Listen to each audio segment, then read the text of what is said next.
Tes parents sont encore vivants, mais tu as déjà les yeux sur les terrains qu'ils ont par-ci par-là. C'est pour les tuer avant l'heure. C'est pour livrer une guerre à tes frères et sœurs quand les parents seront partis. En valorisant systématiquement ce qui se fait de bien, tu contribues à ton épanouissement. Et de ne rien attendre de personne, même pas de tes parents.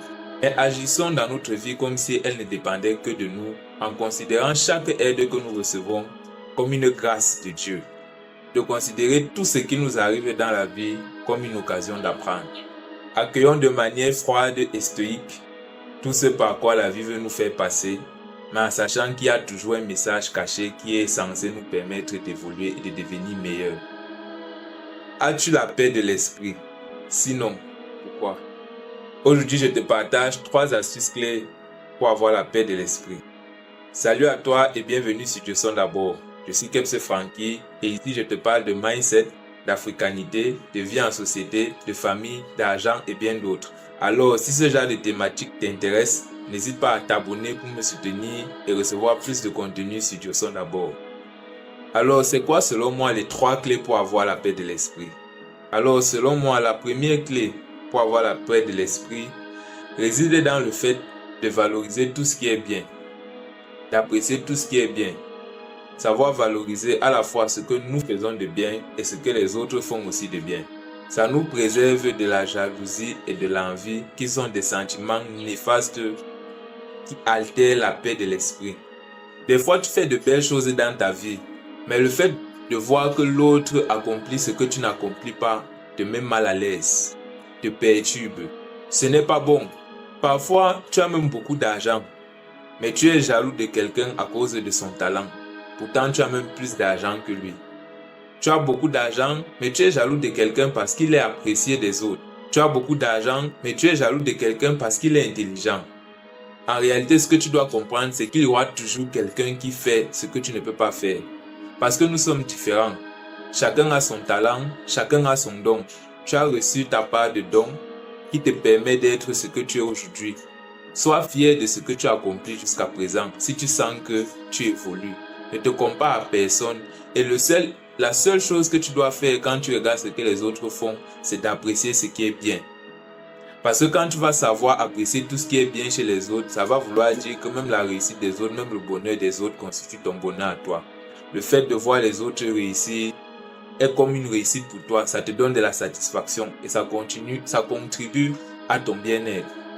En valorisant systématiquement ce qui se fait de bien, tu contribues à ton épanouissement. La deuxième astuce clé, selon moi, pour avoir la paix de l'esprit, c'est de ne rien attendre de personne, même pas de tes parents. Le problème de beaucoup d'entre nous, c'est qu'on se dit souvent qu'on mérite d'être aidé et qu'on attend des autres qui posent des actions pour nous, pour qu'on puisse en profiter. C'est normal d'être aidé, personne ne réussit seul. Mais agissons dans notre vie comme si elle ne dépendait que de nous, en considérant chaque aide que nous recevons comme une grâce de Dieu. N'attendez rien de personne, pas même de vos parents. Même les biens de vos parents, vous ne devez pas considérer que ce sont les vôtres. Tes parents sont encore vivants, mais tu as déjà les yeux sur les terrains qu'ils ont par-ci par-là. C'est pour les tuer avant l'heure. C'est pour livrer une guerre à tes frères et sœurs quand les parents seront partis. Certains convoitent les biens de leurs parents, alors que très souvent les parents eux-mêmes n'ont pas reçu ces biens de quelqu'un. Pourquoi ne pas penser qu'on peut bâtir aussi sa richesse soi-même, comme les parents l'ont fait? Pourquoi vouloir profiter de leur richesse à eux? Tuons la convoitise dans nos cœurs, en ne comptant que sur nous-mêmes, tout en sachant que Dieu saura comment passer par les autres pour nous aider.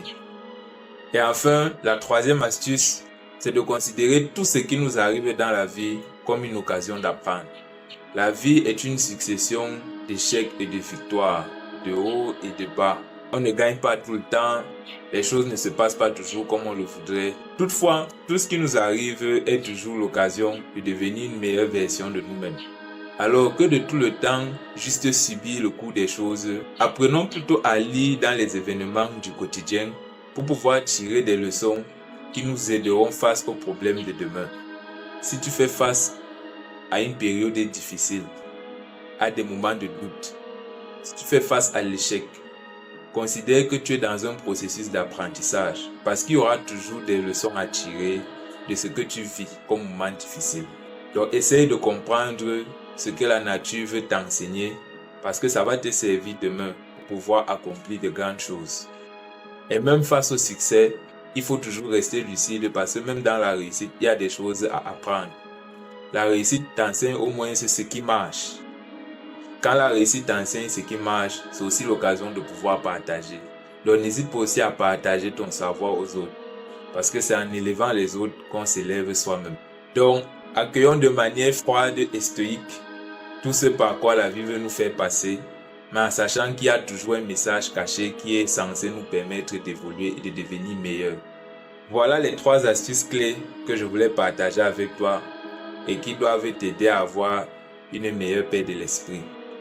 Ce qu'il faut comprendre, c'est que la paix de l'esprit ne réside pas dans le fait pour nous d'être dans un état de plénitude pérenne, où tout ce qui nous arrive sera toujours bon pour nous et va toujours contribuer à faire que nous nous sentions bien. En réalité, la paix de l'esprit réside dans notre manière d'appréhender les choses qui nous arrivent au quotidien et de savoir en tirer avantage. Merci de m'avoir écouté. N'hésite pas à faire part de ton avis et d'autres astuces clés en commentaire. Et si tu as aimé, n'hésite pas aussi à liker, à partager à des personnes que tu penses que ça pourrait aider et à t'abonner pour recevoir plus de contenu sur Dieu son d'abord et me soutenir. À la prochaine et n'oubliez pas, Dieu son d'abord avant d'agir. On est ensemble.